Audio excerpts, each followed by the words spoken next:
ସକାଳୁ ବାସି ମୁହଁରେ କେବଳ 3 ଥର ପଢ଼ି ଦିଅନ୍ତୁ ଏହି ଗୋଟିଏ ମନ୍ତ୍ର। ଗ୍ୟାରେଣ୍ଟି ଦେଉଛି ସନ୍ଧ୍ୟା ସୁଦ୍ଧା ସେ ଝିଅ ପଟିଯିବ।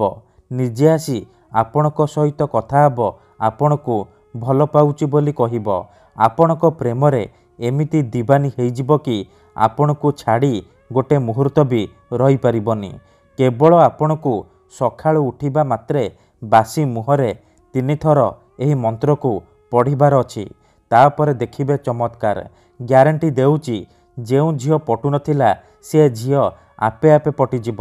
ହଁ ଫ୍ରେଣ୍ଡସ୍, ଯଦି ଆପଣ ସୁନ୍ଦରୀ ଝିଅ ବା ସୁନ୍ଦରୀ ଭାଉଜକୁ ମନେ ମନେ ଭଲ ପାଉଛନ୍ତି, କିନ୍ତୁ ଯେତେ ଚେଷ୍ଟା କଲେ ମଧ୍ୟ ତାକୁ ପଟେଇ ପାରୁନାହାନ୍ତି, ଆଉ ଆପଣ ଚାହୁଁଛନ୍ତି କି ସେ ଝିଅ ବା ନାରୀ ନିଜେ ଆସି ଆପଣଙ୍କୁ ଭଲ ପାଉଛି ବୋଲି କହୁ, ଆପଣଙ୍କର ସବୁ ଇଚ୍ଛା ପୂରଣ କରୁ, ତେବେ ଆଜିର ଏହି ଭିଡ଼ିଓଟି ଆପଣଙ୍କର ଇଚ୍ଛାକୁ ପୂରଣ କରିବ।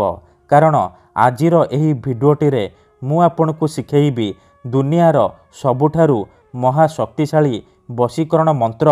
ଏହି ବଶୀକରଣ ମନ୍ତ୍ରକୁ ଯଦି ଆପଣ ସକାଳୁ ବାସି ମୁହଁରେ ପଢ଼ିଦେବେ, ଗ୍ୟାରେଣ୍ଟି ଦେଉଛି ସେ ଝିଅ ବା ନାରୀ ଆପଣଙ୍କ ପ୍ରେମରେ ଦିବାନୀ ହେଇଯିବ। ଯାହା ଚାହିଁବେ ତାହା କରିବ। ଟାଣି ହୋଇ ଆପଣଙ୍କ ପାଖକୁ ଆସିବ, ଆପଣଙ୍କର ସବୁ ଇଚ୍ଛା ପୂରଣ କରିବ। ନମସ୍କାର ଫ୍ରେଣ୍ଡସ୍, ଓଡ଼ିଆ ଫଣ୍ଡା ଚ୍ୟାନେଲକୁ ଆପଣମାନଙ୍କୁ ସ୍ୱାଗତ। ଆଜିର ଏହି ବଶୀକରଣ ସବୁଠାରୁ ଶକ୍ତିଶାଳୀ ବଶୀକରଣ। ଯିଏ ବି ଏହାକୁ କରିଛି ସଫଳ ହେଇଛି। ବର୍ଷ ବର୍ଷ ଧରି ଭାଙ୍ଗି ଯାଇଥିବା ପୁରୁଣା ପ୍ରେମକୁ ଫେରାଇ ଆଣିପାରିଛି। ଶାଶୁ, ନଣନ୍ଦ, ଦିଅର, ଭାଉଜ କାହାକୁ ବି ନିଜ ବଶରେ କରି ତାଠାରୁ ନିଜର ମନ ମୁତାବକ କାମ ହାସଲ କରିପାରିଛି। ତେଣୁ ଆପଣ ବି ମୋ କଥା ମାନି ବିଶ୍ୱାସର ସହିତ ଏହି ବଶୀକରଣ ଗୋଟିଏ ଥର କରିକି ଦେଖନ୍ତୁ।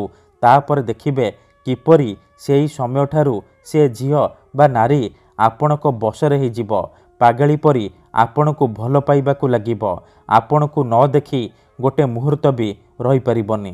ଠିକ୍ ଅଛି, ତେବେ ଏହି ବଶୀକରଣ ବିଧିକୁ ଆପଣ କିପରି କରିବେ, କେମିତି କରିବେ, ମୁଁ ଆପଣଙ୍କୁ ଶିଖେଇବି। ସମ୍ପୂର୍ଣ୍ଣ ପ୍ରୟୋଗ ବିଧି ଠିକ୍ ଭାବରେ ଶିଖେଇବି। ଜାଣିବା ପାଇଁ ମୋର ଆପଣମାନଙ୍କୁ ଅନୁରୋଧ କି ଆପଣ ଭିଡ଼ିଓଟିକୁ ମୂଳରୁ ଶେଷ ପର୍ଯ୍ୟନ୍ତ ପୁରା ଧ୍ୟାନ ସହିତ ଦେଖିବେ। ତେବେ ଯାଇକି ଆପଣ ସମ୍ପୂର୍ଣ୍ଣ ପ୍ରୟୋଗ ବିଧି ଜାଣିପାରିବେ। ଅଧାରୁ ଛାଡ଼ିକି ପଳେଇଲେ ଆପଣ କିଛି ବି ବୁଝିପାରିବେନି। ପରେ କହିବେ ଗୁରୁଜୀ ଆପଣଙ୍କର ମନ୍ତ୍ର କାମ କରୁନି। ଦେଖନ୍ତୁ, ବଶୀକରଣ ଜାଣିବା ପୂର୍ବରୁ ମୋର ଗୋଟିଏ ଛୋଟିଆ ଅନୁରୋଧ ଶୁଣି ନିଅନ୍ତୁ। ଯେଉଁପରି ଆପଣ ଭଗବାନଙ୍କୁ ମାନୁଛନ୍ତି, ଭଗବାନଙ୍କ ଉପରେ ବିଶ୍ୱାସ ରଖିଛନ୍ତି, ନିଜର ସବୁ ଦୁଃଖ କଷ୍ଟ ଅସୁବିଧା ଭଗବାନଙ୍କୁ ଜଣାଉଛନ୍ତି, ଯଦି ସେ ଅସୁବିଧାର ସମାଧାନ ନ ହେଲା ତାର ମାନେ ନୁହେଁ କି ଭଗବାନ ନାହାନ୍ତି। ସେହିପରି ତନ୍ତ୍ର ମନ୍ତ୍ର ହୁଏ, ବଶୀକରଣ କାମ କରେ, କିନ୍ତୁ ଏହାକୁ ଆପଣଙ୍କୁ ସିଦ୍ଧ କରିବାକୁ ପଡ଼ିବ। ପ୍ରୟୋଗ ବିଧିକୁ ଠିକ୍ ଭାବରେ କରିବାକୁ ପଡ଼ିବ। ତେବେ ଯାଇ ମୁଁ ଆପଣଙ୍କୁ ଗ୍ୟାରେଣ୍ଟି ଦେଉଛି ଆପଣ ଯେଉଁ ଝିଅ ବା ବିବାହିତା ନାରୀକୁ ପଟେଇବାକୁ ଚାହୁଁଛନ୍ତି ତାକୁ ଅତି ସହଜରେ ପଟେଇ ପାରିବେ।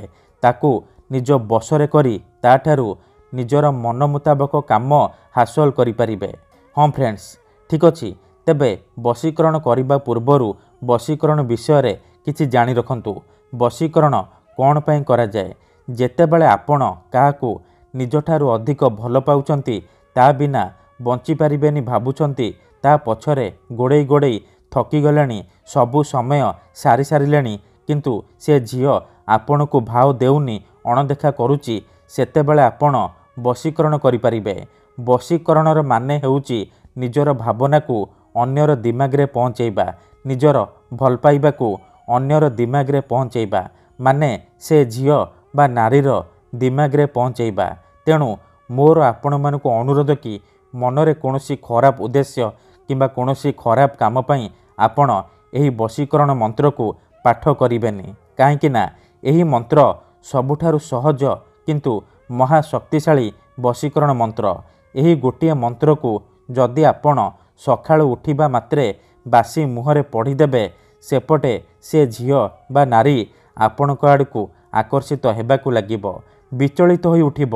ଯେପର୍ଯ୍ୟନ୍ତ ଆପଣଙ୍କୁ ଦେଖିନି, ଆପଣଙ୍କ ସହିତ ସମ୍ପର୍କ ରଖିନି, ସେ ଖାଲି ଛଟପଟ ହେବ।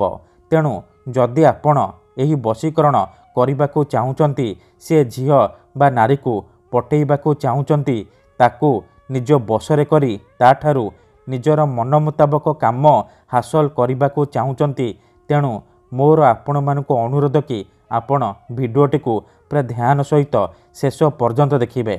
ତା ପୂର୍ବରୁ ଯଦି ଆପଣ ଆମ ଚ୍ୟାନେଲକୁ ନୂଆ ଆସିଛନ୍ତି, ତେବେ ଦୟାକରି ଚ୍ୟାନେଲକୁ ସବସ୍କ୍ରାଇବ୍ କରି ପାଖରେ ଥିବା ବେଲ୍ ଆଇକନ୍କୁ ମଧ୍ୟ ଦବାଇ ଦିଅନ୍ତୁ, ଯାହାଦ୍ୱାରା ଆମେ ଯେଉଁ ବି ଭିଡ଼ିଓ ଅପଲୋଡ଼ କରିବୁ ସର୍ବପ୍ରଥମେ ଆପଣ ଦେଖିପାରିବେ।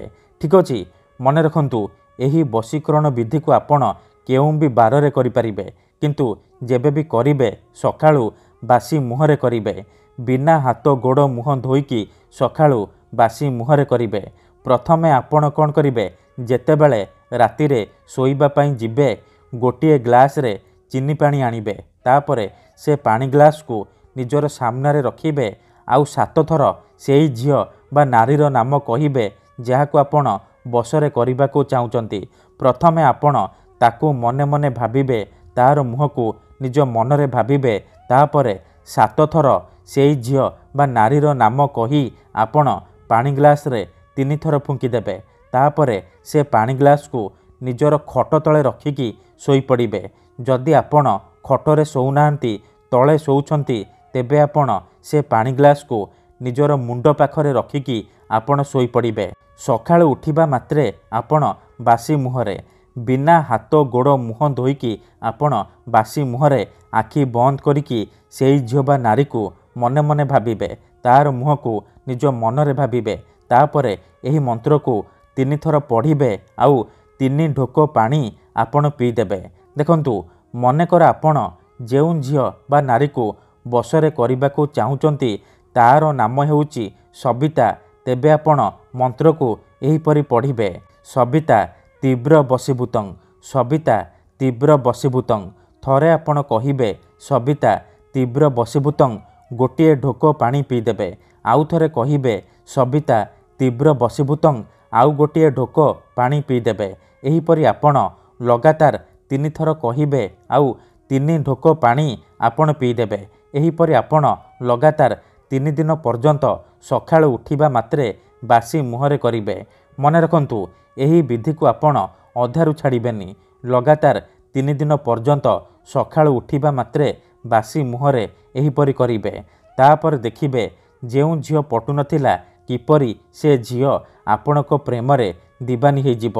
ଯେଉଁ ବିବାହିତା ନାରୀ ଆପଣଙ୍କୁ ଭାव ଦେଉନଥିଲା, ସିଏ ନିଜେ ଫୋନ୍ କରିକି ରୁମ୍କୁ ଡାକିବ, ଯାହା ଚାହିଁବେ ତାହା କରିବ। ତେଣୁ ମୁଁ ଆପଣଙ୍କୁ ଆଉ ଥରେ କହି ରଖୁଛି, ମନରେ କୌଣସି ଖରାପ ଉଦ୍ଦେଶ୍ୟ କିମ୍ବା କୌଣସି ଖରାପ କାମ ପାଇଁ ଆପଣ ଏହି ବଶୀକରଣ ମନ୍ତ୍ରକୁ ପ୍ରୟୋଗ କରିବେନି। କାହିଁକି ନା ଏହି ମନ୍ତ୍ରର କୌଣସି ପ୍ରକାର କାଟ ନାହିଁ। ମାତ୍ର ଥରେ ବଶୀକରଣ ହେବା ପରେ ସେ ଝିଅ ବା ନାରୀ ସାରା ଜୀବନ ପାଇଁ ଆପଣଙ୍କର ବଶରେ ହୋଇଯିବ, ଆପଣଙ୍କର ଗୁଲାମୀ କରିବ, ଯାହା ଚାହିଁବେ ତାହା କରିବ। ଧନ୍ୟବାଦ।